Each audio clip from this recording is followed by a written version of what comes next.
$55,000. That is how much my brother stole from me before he vanished. I found the proof scattered across the guest room floor like confetti from a nightmare. Withdrawal slips, every single one forged with my signature. 20,000 here, 35,000 there. My hands shook so badly I could barely hold them. The room was empty. His suitcase? Gone. His clothes? Gone. Even the picture frames I had put on the dresser, photos of us as kids laughing at Cannon Beach, were stripped bare. Just empty glass reflecting my pale face. On the pillow, a note. Sorry, Selena. Cassandra says we need a fresh start. Don't look for us. Dorian was 41 years old, and he had run like a thief in the night. I collapsed onto the bed, the forged slips pressed against my chest, trying to breathe. And then I heard footsteps downstairs. Light. Quick. My 12-year-old son was awake, and he was smiling. Mom! Rowan stood in the doorway, still in his wrinkled Star Wars t-shirt, hair sticking up on one side. His eyes locked onto the forged slips in my hands. What happened? Where's Uncle Dorian? I couldn't breathe. 3 months ago, Dorian had shown up at our door the Sunday before Thanksgiving, broke and desperate after losing his sales job in Seattle. I had let him stay. I had trusted him. And now he was gone, along with $55,000 and a woman who wasn't even real. Rowan stepped closer, his bare feet silent on the carpet. He crouched beside me and picked up one of the withdrawal slips, his face eerily calm. Mom, don't worry. I handled it. What? My voice cracked. Handled what? He pulled out a phone I had never seen before. Sleek, black, expensive looking. With a few quick swipes, he showed me a mugshot. A woman with dark hair and cold eyes stared back at me. Catherine Voss. Wanted in Nevada, California, and Arizona for fraud, identity theft, and assault. That's Cassandra, Rowan said flatly. She's a con artist. Uncle Dorian's been talking to her every night for 2 weeks. I tracked his phone. I copied his texts. I found her real name and sent everything to the Portland Police Bureau this morning. You what? I tracked his location too, Mom. He's headed south on Interstate 5. They'll catch him before he hits Eugene. My 12-year-old son just admitted to hacking his uncle's phone like it was a science project. How? I whispered. How do you even know how to do this? He shrugged, tucking the phone back into his pocket. YouTube. Reddit. It's not that hard if you know where to look. Public records are free. I just had to connect the dots. His tone was so casual, so detached, like he was explaining how to make a sandwich. I stared at him, this boy who still asked me to make him hot chocolate with extra marshmallows, and for the first time I felt a chill crawl up my spine. Rowan, you can't just, I started, but a sharp knock from downstairs cut me off. 3 hard raps. Official. Final. I stumbled to my feet, legs shaking, and made my way down the stairs. Rowan followed, his footsteps light and soundless. Through the frosted glass of the front door, I saw 2 figures in navy blue uniforms. My heart hammered against my ribs. I opened the door. Mrs. Marlowe? The taller one asked. He had kind eyes, but a voice that meant business. I'm Detective Halverson, Portland Police Bureau. This is Officer Diaz. May we come in? I nodded, stepping aside. They walked into the living room, and Rowan slid into the armchair by the window, folding his hands in his lap like a perfect little gentleman. Detective Halverson pulled a folder from under his arm and set it on the coffee table. We received a tip early this morning about your brother, Dorian Marlowe. He was apprehended at a gas station off Interstate 5, about 40 miles south of here. He was traveling with a woman we've identified as Catherine Voss. My stomach dropped. I glanced at Rowan. He didn't move, didn't blink, just sat there, watching. Officer Diaz slid a stack of photographs across the coffee table. Grainy surveillance images. Dorian at an ATM in downtown Portland, his face clear under the fluorescent lights. Catherine beside him, leaning close, watching. Another photo showed him at a Bank of America on Southeast Division Street, sliding my forged signature across the counter. Then came the printed bank records. Withdrawal after withdrawal. My name. My account. My entire savings drained in less than 48 hours. These withdrawals were made between Tuesday night and Thursday morning, Detective Halverson said, his voice steady. Your brother used a combination of forged documents and insider knowledge of your account details. We believe Miss Voss coached him on how to bypass security questions. I pressed my hand to my mouth, nausea rising in my throat. Oh, God, I whispered, the words choking out. How could he do this? Halverson's expression softened. Someone was looking out for you, Mrs. Marlowe. The tip we received this morning included GPS coordinates, detailed travel plans, and copies of text messages between your brother and Miss Voss discussing their route to Mexico. Without that intel, they would have crossed the border by noon. I felt Rowan's eyes on me. I didn't dare look at him. What happens now? I asked. Your brother is being held at Multnomah County Jail. Forgery and identity theft in Oregon carry serious penalties. He's looking at 5 to 10 years if convicted. Miss Voss has outstanding warrants, so she'll be extradited to Nevada first. As for your funds, we've frozen their accounts. You should recover most of the money within 30 days. Relief crashed over me, but it felt hollow. Thank you, I managed. Thank you so much. Halverson stood, tucking the folder under his arm. We'll need you to come down to the station tomorrow to give a formal statement. Until then, you're safe. He glanced at Rowan, still sitting perfectly still in the armchair. You've got a smart kid there. He nodded toward my son. Take care of each other. The moment the door closed behind them, the house fell into suffocating silence. I turned to Rowan. He was staring at the floor, his face blank, unreadable. Rowan, I started, my voice shaking. What you did? I don't even know where to begin. He looked up at me, and for a split second I saw something flicker behind his eyes. Not guilt, not fear, something colder. I did what I had to do, Mom. He stole from us. Someone had to stop him. But you're 12 years old. You shouldn't have to. I know, he interrupted, his voice soft but firm.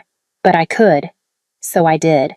He stood up, brushing past me toward the kitchen. I'm hungry. Do we have any cereal left? I stood frozen in the living room, my mind spinning. That night, after Rowan had gone to bed, I found a letter on the kitchen counter. It was folded neatly, the word Uncle written across the front in Rowan's careful handwriting. My hands trembled as I unfolded it. Dear Uncle Dorian, I forgive you for stealing from us. I forgive you for choosing a criminal over your family, but forgiveness doesn't mean forgetting. Prison has rules. You never liked rules, but maybe they'll finally teach you. You belong there because out here, you only hurt the people who care about you. If you ever try to come back, if you even think about hurting Mom or Grandma again, I'll finish what you started. You tied your own noose when you forged her name. I'll just make sure it holds. Love, Rowan. I read it 3 times, my chest tightening with each pass. The words weren't written by a 12-year-old boy. They were crafted by someone who understood manipulation, who knew how to wound with precision. Forgiveness wrapped in a threat. Mercy sharpened into a blade. I refolded the letter with shaking hands and set it back on the counter. Upstairs, I heard Rowan's door click shut, and in the silence that followed, I realized I was afraid of my own son. The call came 3 days later, just after midnight. I fumbled for my phone, heart pounding. Multnomah County Jail flashed on the screen. Mrs. Marlowe? A woman's voice, clipped and professional. This is Nurse Patterson at OHSU Hospital. Your brother Dorian was brought in from the jail about an hour ago. He's stable, but he's asking for you. What happened? There was an altercation in his cell block. He's been treated for injuries to his neck and ribs. He says it's urgent. I threw on clothes and grabbed my keys. Rowan's door opened before I reached it. He was already dressed, shoes on, like he'd been waiting. I'm coming with you, he said. It wasn't a question. The drive to Oregon Health and Science University took 20 minutes through empty streets. Rowan stared out the window in silence. At the hospital, a nurse led us down a hallway reeking of disinfectant. Dorian lay in the bed, skin gray, purple bruises circling his throat like a collar. When he saw me, desperation flooded his face. Selena, he rasped, every word painful. You have to listen. Watch your boy. I pulled a chair close. Dorian, what are you talking about? He knew everything, Dorian whispered, his eyes darting to Rowan in the doorway. Before I even did it, Cassandra told me your son gave her chills, like he could see through her, like he knew what we were planning. I gripped the bed rail. You're paranoid. You made your choices. He's not normal, Dorian insisted, his voice cracking. Whatever you think he is, you're wrong. Before I could respond, my mother rushed in. Martha went straight to Dorian, smoothing his hair with shaking hands. Then she turned to me, eyes flashing. Don't listen to his lies, Selena. He's trying to blame a child for his own crimes. Rowan is a good boy, the only good thing left in this family. Mom, I started. He betrayed us, she cut me off. And now he's making excuses because he can't face what he's done. She tugged my arm. Let's go. He needs rest, not more lies. I looked at Dorian's desperate face, then at my mother's resolute one. Finally, I glanced at Rowan. He stood perfectly still, hands in his pockets, expression blank. Come on, Mom, he said softly. Grandma's right. Uncle Dorian just needs to sleep. As we left, Dorian's voice followed us down the hall, broken and pleading. Watch your boy, Selena. Watch your boy. In the parking lot, under harsh sodium lights, Martha squeezed my hand. Don't let him manipulate you. He's always been good at that. I nodded, throat too tight to speak. The next morning, the house phone rang while I was making coffee. I picked up. Selena! A woman's voice, sharp and venomous. My blood froze. I know who tipped off the cops, the voice continued. Your brother might be stupid enough to fall for it, but I'm not. Catherine, if you think you're safe, she hissed, I'll tell Dorian the truth. I'll tell him what his precious nephew really is. The phone was plucked from my hand. Rowan stood beside me, his face calm. He pressed the receiver to his ear. If you really knew anything, he said, voice cold and steady, you wouldn't be calling from a burner phone. You'd be running. Which, by the way, you should be. A pause, then a muffled curse. The line went dead. Rowan handed the phone back, expression smooth. She's bluffing, Mom. Scammers always try to scare you when they're desperate. How did you know it was her? I whispered. He shrugged. Who else would call? Don't worry, she's got nothing. But I saw it, just for a heartbeat before the mask slid back. A flicker in his eyes. Not fear exactly, uncertainty, maybe even panic. Then it vanished, replaced by that unsettling calm. See? He said, heading upstairs. Handled. I stood alone in the kitchen, dial tone humming, and realized something that made my hands shake. I didn't know my son at all, and worse, I was starting to fear him.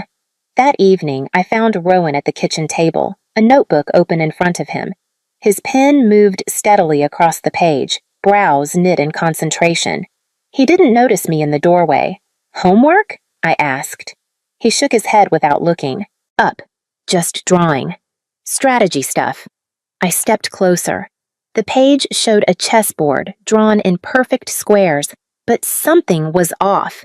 Every pawn had been advanced, transformed into queens, and in the corner, surrounded with no escape, sat a single king. What is this? I asked, my voice tight. Rowan looked up, tilting his head. It's an endgame position, Mom. Pawns aren't weak if they keep moving forward. He tapped the drawing.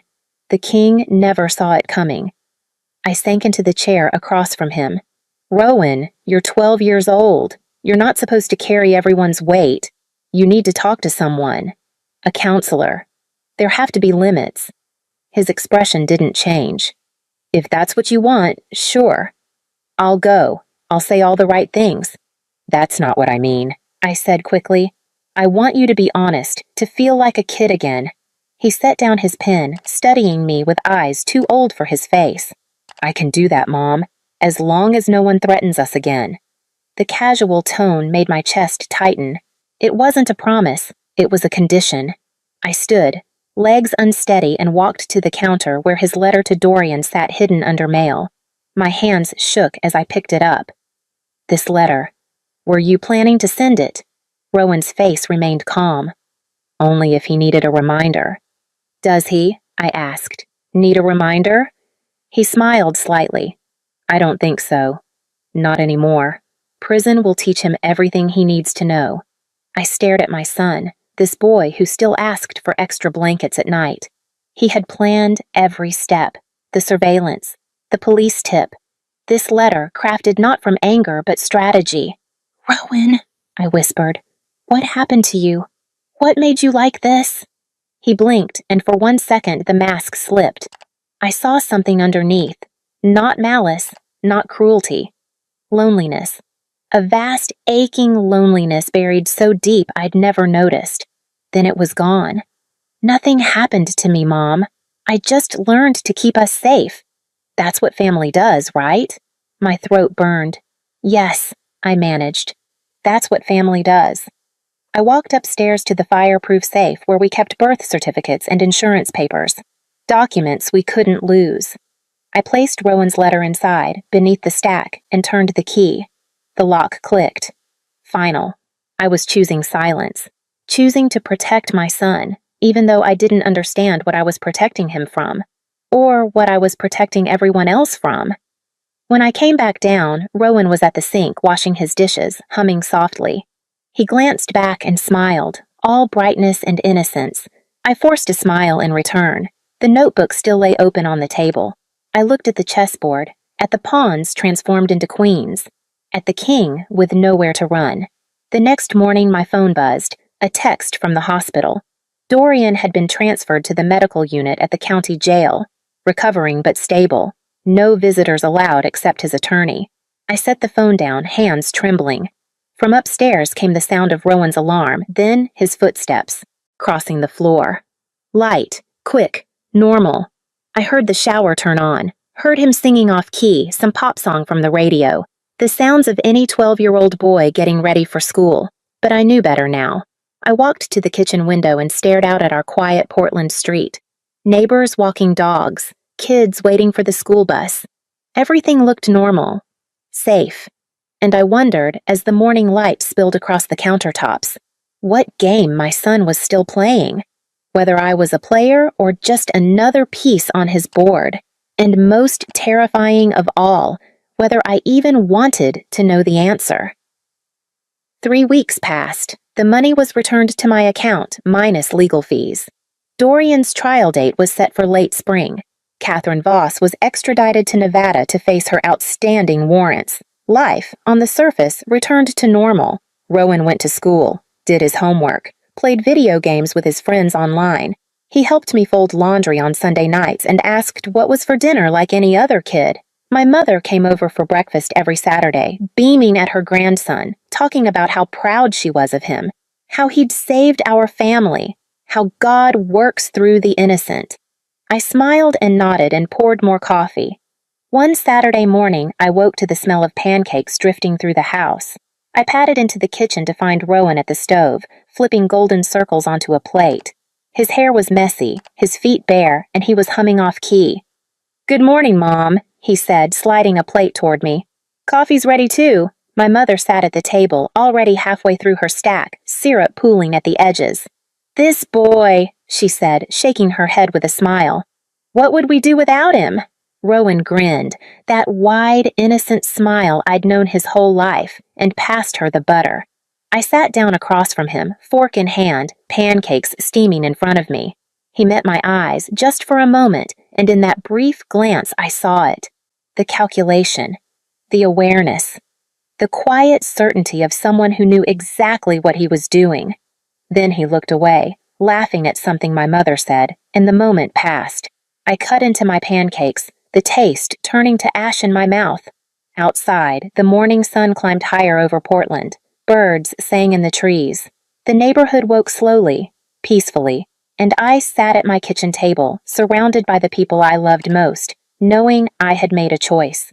Silence was protection, even if I didn't know what came next, even if I feared the answer. What game might my son be playing now? I didn't know. And maybe, I told myself, that was better. Maybe some truths were safer left buried. If this story stayed with you, if it made you question how far you'd go to protect the ones you love, I'd love to hear your thoughts in the comments below. Have you ever had to choose between truth and family, between what's right and what's safe?